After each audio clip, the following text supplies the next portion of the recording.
Et je sais que nous avons toujours un travail, on va dire partenarial, le plus transparent et le plus positif possible. Je le dis à chaque fois, mais j'y crois. On distingue bien aussi bien du nord jusqu'au sud, aussi bien en allant par l'est qu'à l'ouest. Oui. Voilà, on distingue plein de petites cellules. Hein, voilà, donc, ce qu'on appelle la cellule de crise. Hein. Oui. On a affaire à une crise aiguë. Hein, là, ah ben oui, elle se plaint là. Mais oui, mais forcément ça lui fait très mal. Mais oui. Elle a changé de tête, mais ça n'a pas l'air d'aller mieux. Hein. Non, parce que le problème, il est là le problème. Oui. Vous voyez, on voit ici, là, très bien, au niveau du A, là, oui. on voit le problème du logement. Voilà, le problème du logement qu'on voit ici, qu'on retrouve dans les intérieurs de A. Oui. Voilà, c'est toujours dans l'intérieur du A que le logement Alors on a aussi toute la partie du vice aussi qui est là. Forcément. Ça c'est très ne regardez pas si bas. Regardez pas. Et donc, le chômage qu'on retrouve ici sur toute cette partie-là. Alors le chômage, il attaque plutôt les cellules jeunes, hein, si je peux me permettre. J'ai fait des tests, alors attendez, j'ai fait les tests. On a combien de pourcentage, ma petite Alors, on en est quand même 20% qui sont en dessous du seuil de pauvreté dans ces petites cellules. Et voilà, mademoiselle Société, voilà. Oui, oui. Voilà, là on travaille pas, et c'est la gangrène. Non mais c'est pas leur faute, dites les cellules, elles font, oh ben elles sont prêtes à travailler. Mais si on ne donne pas un petit coup, il faut aider. Ne vous fâchez pas, professeur. Ne fâche pas, mais j'ai envie de dire qu'il y a un moment où si la société peut se prendre en main, voilà, être accompagnée tout simplement. La pauvre dame, elle est malade, vous ne pouvez pas non plus lui projeter comme ça. Déjà, elle a envie de se soigner.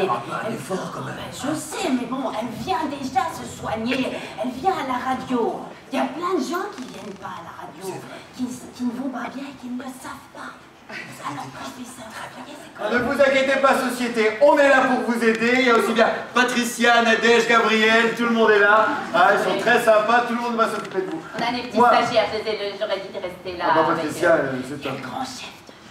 Le grand chef. Bonjour, on ne se connaît pas. Professeur Campus, responsable de littérature de l'hôpital des Dijon. Ah, très bien. Ah, bah, qu'on fait. C'est lui qui applique les traitements après. Très bien. Alors, on est d'accord. Hein, pour le traitement, ce qu'on va faire, on va faire de l'accompagnement. Notamment d'accompagnement au niveau du logement. Vous prendrez le dossier aussi également matin, midi et soir. Ça c'est important. Un petit coup d'insertion serait pas mal, 3 CH. Insertion citoyenne, insertion sociale, professionnelle, dans l'insertion, il va falloir s'insérer. Oui, alors ça c'est un gros traitement, hein, madame. Ne prenez pas peur, c'est un gros traitement, il faudra plusieurs années. Hein. Elle répond plus. Hein. Non. Ah, respirez, pardon. Respirez, pardon. J'ai oublié de le dire. De la formation, bien sûr, c'est très important, société. Oui, ça, ce qui va être intéressant aussi, c'est du tutorat. Matin et soir, le tutorat. Qu'est-ce qu'on fait? On prend des cellules... Des vieilles, on prend de la vieille cellule. La cellule en maturité, on dit pas de la vieille, on dit de maturité. De maturité. Des cellules mûres. Entre confrères, on dit voilà, la vieille cellule, on comprend bien. Et donc de la cellule mûre. Mature, donc mature, et puis on la greffe avec une petite cellule voilà, et donc, ça va donner un coup de peps à la jeune. Ça, c'est pas bête. La mature va également être... Qu'est-ce que vous êtes doué, professeur? Vous savez, je pense que quand on fait des études, forcément on est doué, mais avant tout, vous savez, c'est grâce à la radio qu'on devient comme ça. C'est vrai? Mais oui, c'est un outil. Vous avez commencé tout. Ah, mais regardez où j'en suis maintenant.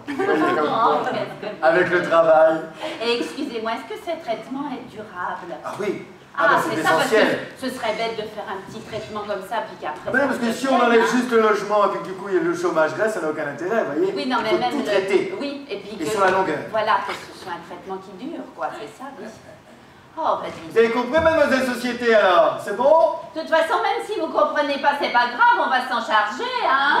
Elle prendra bien ses petits médicaments. Ah oui, ça, il faut par contre qu'elle prenne bien ses médicaments. Et son EDC 3 fois par jour, elle n'oublie pas. Et puis qu'elle n'oublie pas, hein, quand même, qu'elle n'oublie pas de faire appel, de faire appel s'il y a besoin. On est là, hein. Il y a d'autres confrères. Oui, on est là. On vous laisse avec Patricia, Nadège et Gabriel qui vont vous occuper de vous, ils vont vous rhabiller. Hein.